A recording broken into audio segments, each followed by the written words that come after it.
Good morning. So we are on our way down to New England Muscle Cars to work on the 1970 C10 McDreamy. It's going to be another episode of The Wire, because that's what I'll be doing again today. I'm going to try to get all of the drops finished run and all the battery stuff done. Pretty much I want to get this so it's almost turnkey so they can start putting the body back together. So I'll see you when we get there.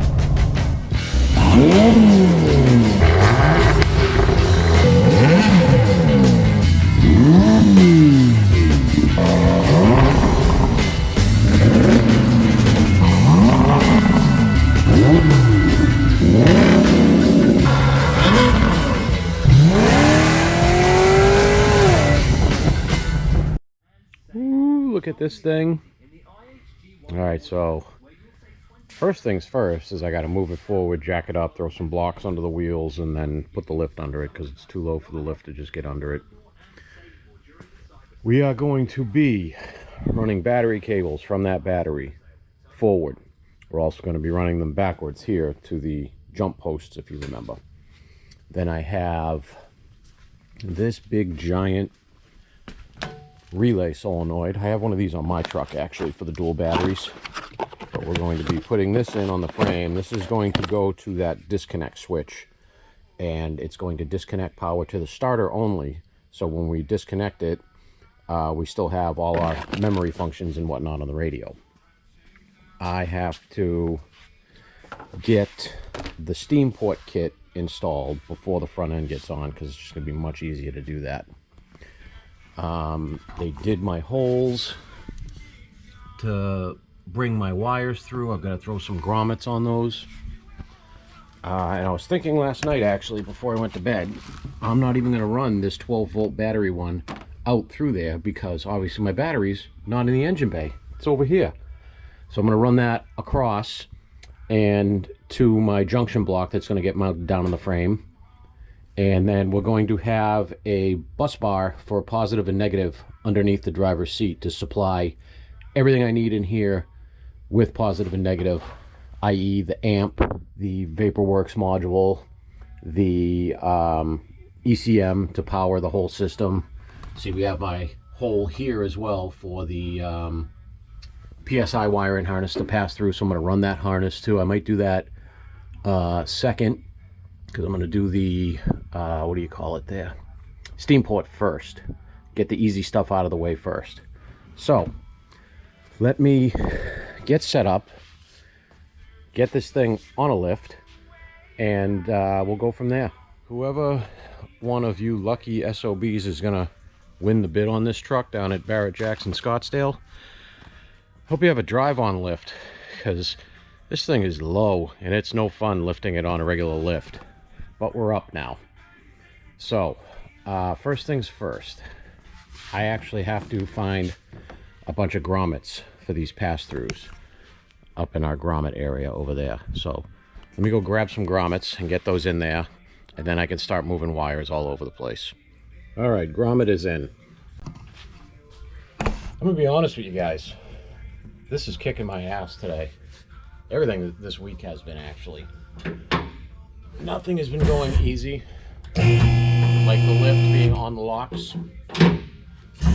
So I don't know if I mentioned it, I don't think I have, but I am putting down, I hate that word, I am walking one of my dogs across the Rainbow Bridge Friday, and it sucks. It's not the first time I've had to do it, but this dog was the mama dog, or is the mama dog, of 3 of my other Frenchies. And she has been with me for 5 years now. And within those 5 years, she has learned just how to be a dog again and not had to be afraid of people. She was very unsure of everything. I always have had a way with animals. And by the way, we're just going to do this little vlog while I throw these wires through here. Wild or domestic, doesn't really matter with me. They've just gravitated towards me. So When she came to me, she was terrified of everything, especially people. Um, I would say within 2 days, she was my best friend. And I like to think part of that was my other dog, Ghost, my Shar-Pei, who was 15 years old when he passed away, but she knew him for the last year of his life. And she loved him.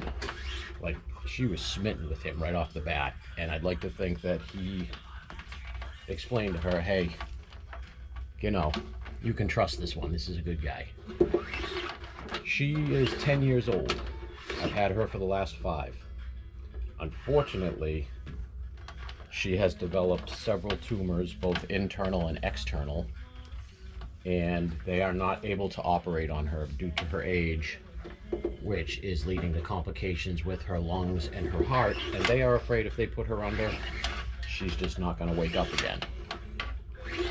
So I had to make this difficult choice. So I had, before her, I had the Shar-Pei and I had an English Bulldog. The English Bulldog and the Shar-Pei were with each other. I didn't have any Frenchies yet. And the Bulldog was a bull. He was 10, he was almost 11. He dropped dead behind me one day coming back into the house after we went out to the bathroom. He was a fighter. He always was. He was the definition of a bull. The Shar-Pei was not. The Shar-Pei was a lover. And old age hit him slowly and tough. And near the end, where he stopped eating and was doing nothing but laying in one spot, I had to make that difficult decision, and that fucked me up for a while. I love that dog. 15 years, my best friend. That's a long, long time. So 2 weeks after the Bulldog passed, he passed first, is when Sookie, this Frenchie that I'm now going to have to walk across the bridge, came into my life. 2 weeks after that, she had a litter. She was pregnant. She had the litter and gave me my little Bixby, my little black and white guy. He is a mama's boy through and through. This dog, to this day, 5 years later, still sleeps either next to or on top of his mother every day. So this is going to be as rough for him as it is for me. But we're doing it in home. Oh, I missed a wire. We're doing it in home because she's terrified of the vet, with good reason. Every time she went there, she, you know, would disappear from me for months at a time while she weaned her puppies. All right, I'm gonna have to do this one after. It doesn't want to go at the same time. But after she retired, I said, hey, she's staying with me. She's not going anywhere. And she did, and she loved it. Had the best time ever. So this entire month, I have been giving her any and all foods that she wants, as long as it's healthy for her, of course. Not giving her stuff like grapes and stuff like that. But she loves her Taco Bell turkey and cheese subs from D'Angelo's. She's had multiple of those. Wendy's burgers and McDonald's burgers. She's had those. All right, that's actually pretty good. I like that. So we've just been having a grand old time on her farewell tour. I brought her into work a couple times, but the big external tumor she's got is on her rear end, and it's just, one, it's not pleasant to look at. Two, it's getting to the point where it is getting difficult for her to walk around, and it's bothering her now. It's not bothering her, so that's why I said, give me a month. Let me spend some more time with her. So that's that. So that's why I've been a little off here and there. And this is also why you're getting a double video this weekend, because next weekend I'm probably not going to want to record. And the worst part is, so we're doing this Friday morning around 9:30. And I'm dropping all the other dogs off at other houses because I want her to be calm and nice, and I want this to be pleasant for her. And if the other dogs are there, they're going to be barking like crazy that somebody else is in the house, the anesthesiologist. So then I have to go and pick all the dogs up and then go home and continue to fall apart for the rest of the day. And then the day after, I have my Toys for Tots event that I've been doing for over a decade now, which in that decade, it's a bunch of friends. We've raised $500,000 worth of toys. So I gotta buck up and go out in a 6-foot tall reindeer costume in Quincy, Mass, and hang out and gather some more money for this Toys for Tots drive we do. It's gonna be a challenge. We'll see how that works. But enough about that. So my wires on this side are run. Let's give you a good look here after this big old talk we just had. So they run down through there. I'm gonna actually snake this on the other side of that. So this red wire, I'm going to run up and over, and it's going to go either out that side. I'm trying to decide if I want to do it out that side to the main junction block, which is this I showed you last week. It's got 225 amp fuses in it. Or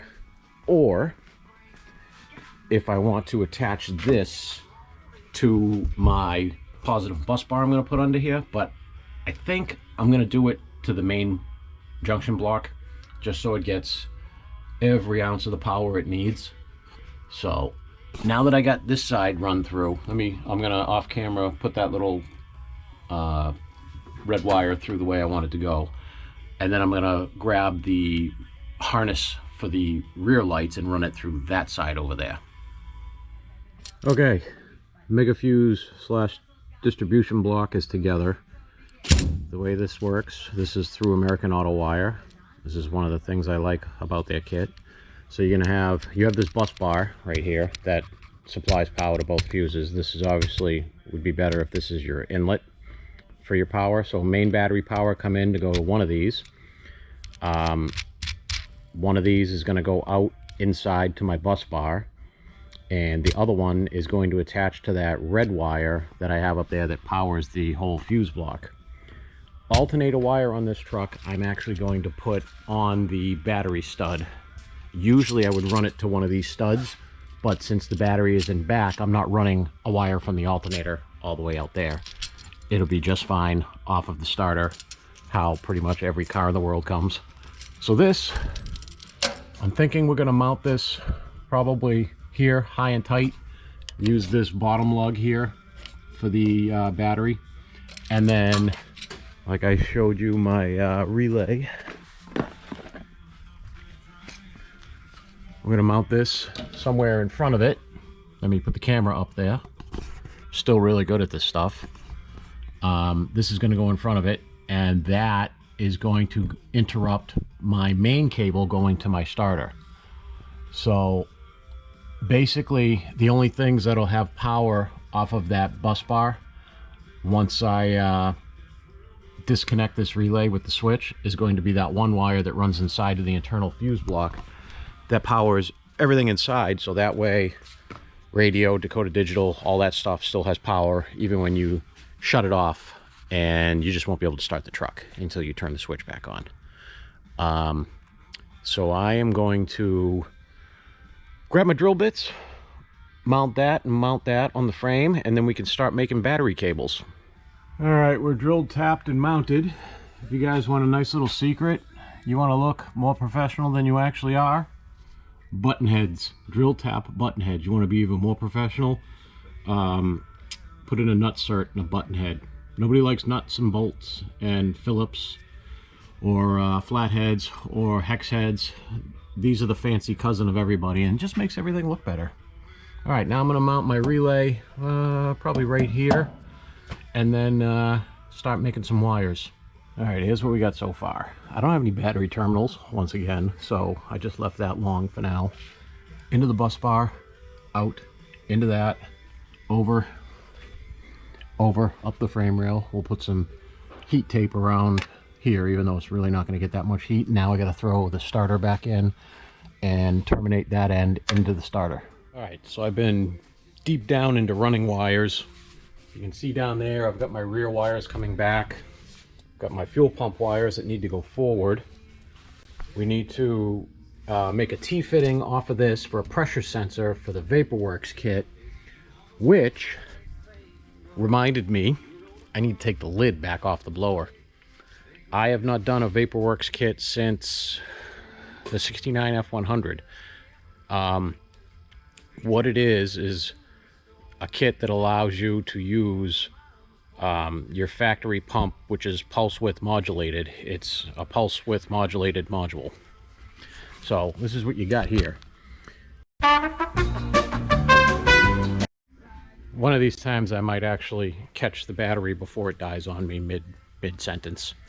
So this goes, it hooks into through here through a map sensor, which reads vacuum or boost, and the fuel pump goes into here, and this sensor hooks into here and into this pressure sender. And with those two, when it detects boost, just like the factory software in the factory E67 computer that these use, it will up the fuel pressure. Problem is, yes, we are using the factory computer on this, but it does that through the fuel pump control module, which we're not using. I don't think anybody does, actually. It's just a big, huge hassle. I don't know if it's BCM integrated too, but I know it's CAN communication between the ECM and the fuel pump control module. So this just basically replaces your fuel pump control module. Gives it a bare bones input that you don't need to relay back and forth to the ECM itself. So I believe, if I read right, if I can remember, they have this, you have to set it to 65 psi initial, or 60 psi initial, and once it reads boost, it'll ramp up to 65 or so. But yeah, so I need a port so it can read boost. And unfortunately, every single port on an LSA, besides your ones for the map sensors that we need, is a vacuum reference port. It's not a boost. So I'm gonna have to pull this off and drill and tap in this back corner and put a 1/8 inch NPT, probably 1/4 inch barb, and run a hose from that to my, where'd it go? Here, to my map sensor. I also have to figure out where I'm gonna mount this map sensor. So that's next. As I told you, that hole down there is where my wire pass-through is going. I might just mount this up underneath inside the cab and run the hose with my wire harness into the cab. Kind of seems like a super easy thing to do. Oh, I just noticed this. I didn't even realize I haven't seen this yet. The dashboard is in. Look at that, red Alcantara. Ooh, fancy, fancy. Oh yeah, that looks nice. All right, I'm gonna get back to wiring right now. I gotta run my main harnesses back and forth, and I have to make my battery cable from that extra lug that I have on there to come inside to power all my stuff that needs to be powered. And then I'll bring you back. All right, so I want to mount a mechanical, small little mechanical fuel pressure gauge somewhere, just so I can monitor what the pressure is to set up this module. I also have to figure out where I want to put this pressure sender. Do I want to put it in line somewhere in the fuel line, or do I want to tee it right off of there? I'm thinking I would rather not run wires as much as I have to, but I think out in a T-fitting right here, so the pressure sender sits right here, and then bring that over and up, follow down the frame rail with the line. I think that's going to be the thing. And so I put that engine cover on because the engine cover is going to be painted to match. I believe what we are doing is we're going to do the red the same flat or matte color that the inside of the engine bay is, and we're going to do the LSA and the supercharged in the color that the block is, the Olds Gold. I think that's gonna look pretty awesome, actually. So literally, there's my finger on it. Right there is the end of the fuel rail port. So what I think, let me take this off. What I think I'm gonna do is put a little 1-inch gauge, get a quick connect to 6AN fitting that also has a 1/8 inch NPT port to hook a gauge up to, and just have that underneath that cover. I think that's my best way to do it, so I can monitor and make sure what the pressure is. That wasn't all that critical on the 69 F100 with the Coyote, because that engine was NA. There was no boost. This one, so that engine we set your base pressure, good. Customers had it ever since. Guy loves the truck. He enters contests with it constantly in car shows and wins non-stop. It's unbelievable. That truck is still getting all the attention almost a year later now. But this one, where it has boost, I want, when the boost comes up, I want to be able to make sure that that sensor is also, that the pressure is also coming up. So I guess I'm going to put this sensor back there and run that wire up with my fuel pump wire. And then I busted out the PSI wiring harness for our engine, and I'm going to feed that through our 2-inch hole down there and start hooking all these sensor wires up to the engine and figure out what I have for slack in here, which by the look of it, I think we are going to end up pushing the ECM and the fuse block up under there. And one thing I'm going to do before I leave is put my ignition switch in too. We have that. It's right here. So we've got a factory switch setup, or a factory ignition cylinder setup, and we're going to mount this push button switch in it. It's gonna look pretty awesome, actually. I'm pretty happy. It's gonna, you know, look factory but not factory, because since when did a 70 come with push button start? And every once in a while I get a grandpa in the comments, that's stupid, that's just more stuff that could go wrong. Yes, but it's a $200,000 build, so I'm not going to put a little ignition cylinder in there, and it's cool. All right, so let me get to laying that harness with my other harness, and then putting that harness in. We're gonna have a whole bunch of harnesses going on. Also, a couple other things. So I'm not finalizing my mounting for any of this. I'm going to tape everything up there for right now, because we also have to run one wire all the way up for my fuel sender. The other wire will be grounded back here, and we have to run one wire up from that switch to my relay, and that's going to be a switched ground side, and the other side is going to be my positive, but it's going to be positive only when the ignition is on, so that otherwise this thing will be on full time and will kill the battery in a matter of a couple hours probably. I'm guessing it's probably got a pretty good ampere hour on it.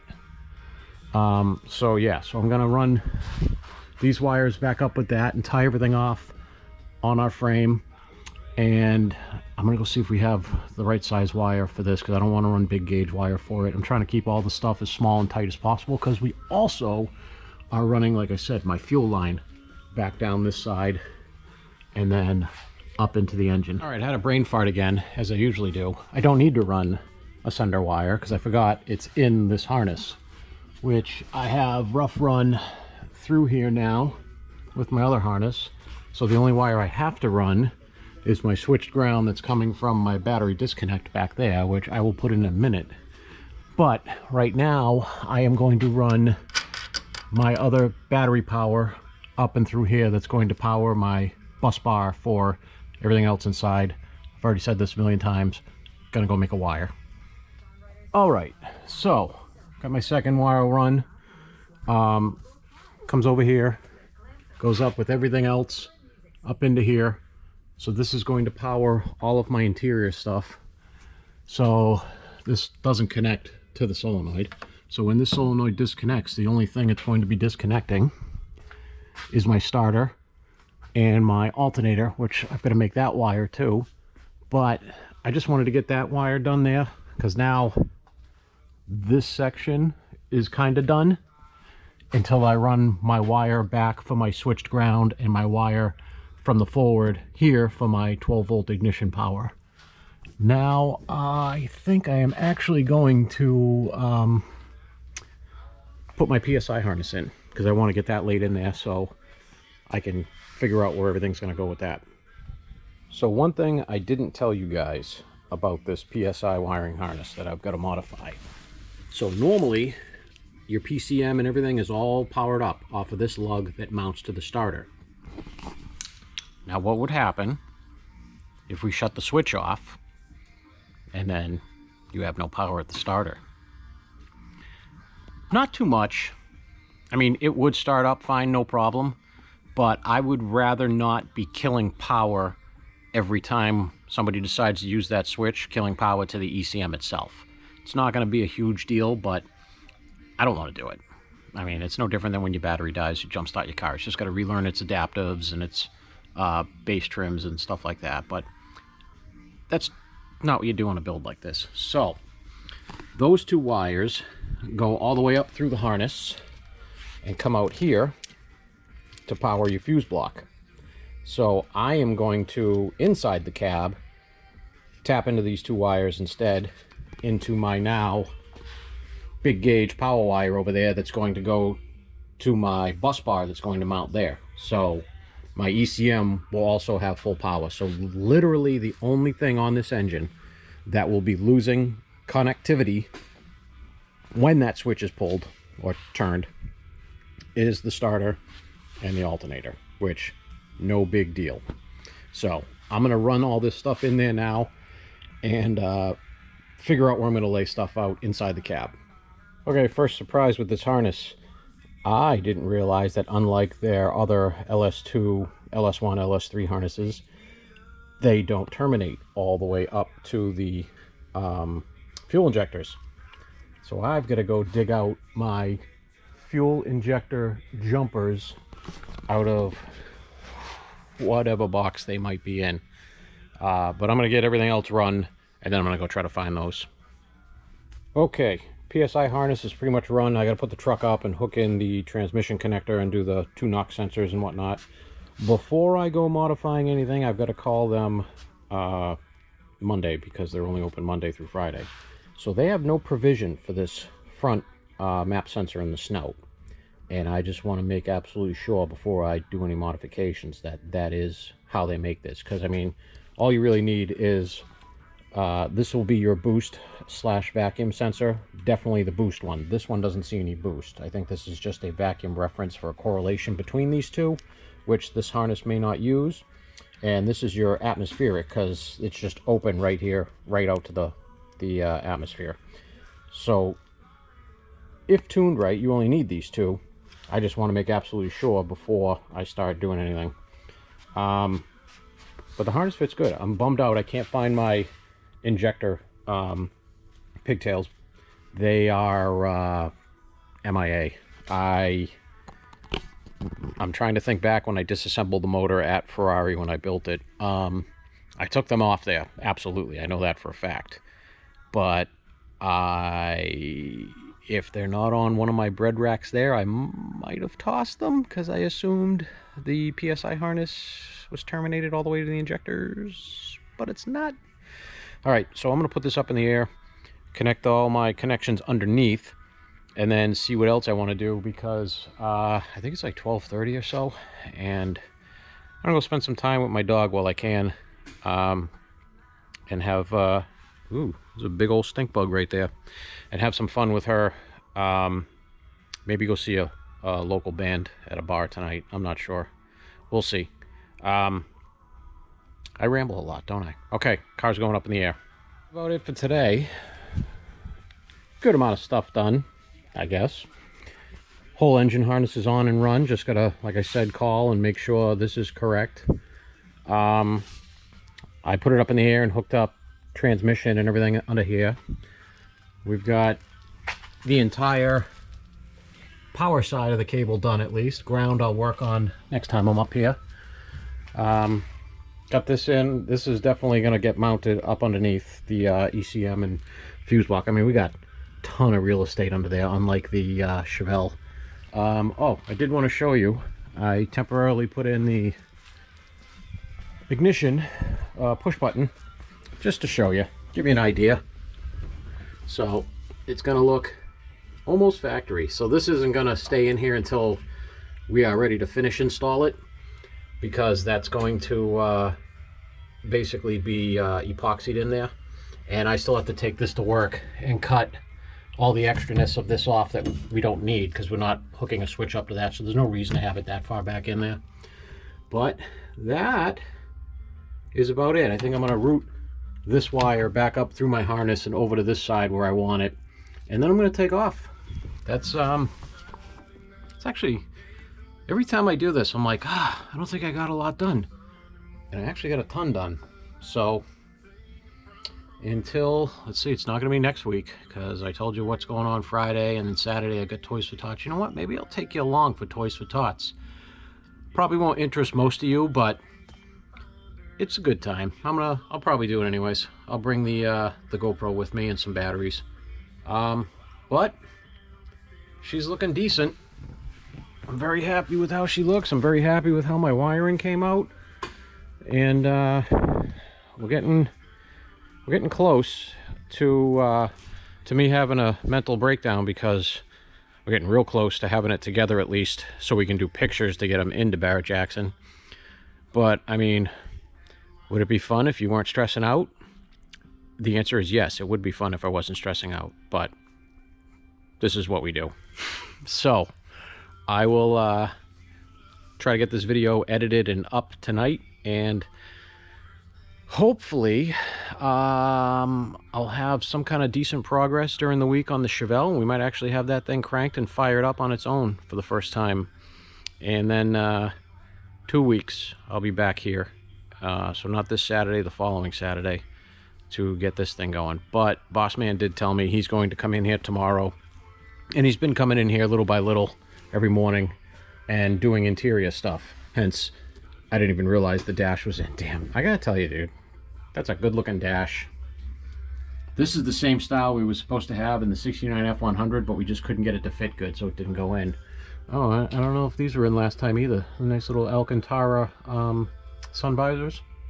Oh, and the mirror's in too. It's a nice looking mirror. Retro yet not retro. So he's gonna start doing the interior stuff, and we're good. We can get the carpet in, we can put the speaker box in, and then I can just start doing my wiring stuff around here. Oh, actually, I'm gonna find my seat frame first and lay it in here, so I can cut a piece of wood to use as a template down there to mount all my other modules to.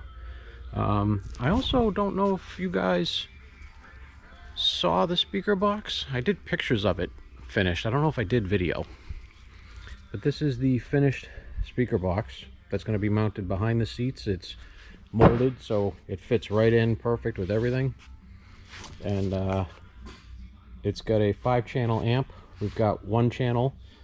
These are dual voice coil 4-ohm kicker slimline 10 inches, so bridged together, or jump together and then jump together this way. When you jump them together, it's 8 ohms, so 8 ohms and 8 ohms is 4 ohms, which is what this amp can handle. So 1 channel of that's going to that, a dedicated sub channel, and then we have 4 channels going to these speakers, and the kick panels. The kick panels are around here somewhere, but basically the same thing we used in Chili Pepper. 6.5-inch speaker right here, and we also have the dash speakers where we're just going to hook those up to radio RMS power. So those don't need to be loud. Those are basically treble, give you a little bit of surround, whatnot. But that's it for this week. Oh, I didn't even show you either. So they took care of the brake booster situation we had. I mean, plenty of clearance in there now, and it's just about flush with the lid. And I told you that was going to look so much more aesthetically pleasing. I don't know if it is for you guys, but it's definitely, my OCD is appeased. But for the 3rd time, I will talk to you guys later. Thanks for watching. If you're just watching and you haven't subscribed, I'd greatly appreciate it, because it's growing a lot faster than I thought it was gonna, and I'm literally just showing people what I do on my free time. So I will talk to you guys next week. Take care.